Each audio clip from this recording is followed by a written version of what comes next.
Apa tu best? Bagi sesetengah daripada kita, ia mungkin memenangi perlumbaan. Bagi yang lain, ia mungkin meraih anugerah. Dia terbaik dalam mengajar motosikal. Adakah yang terbaik dalam bersantai? Bukan dia. Ya, aku. Comel kan? Hey, masa untuk makan tengah hari. Bila dia bangun? Bagi ibu bapa kita, mereka sentiasa beri kita makanan yang best.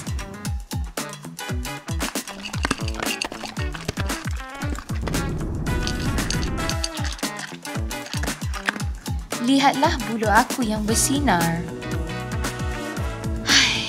Tengok dia.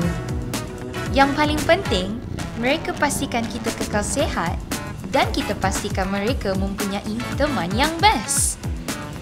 Kecuali dia. Dia hanya berlari sepanjang hari. Pet World, Bridging Lives.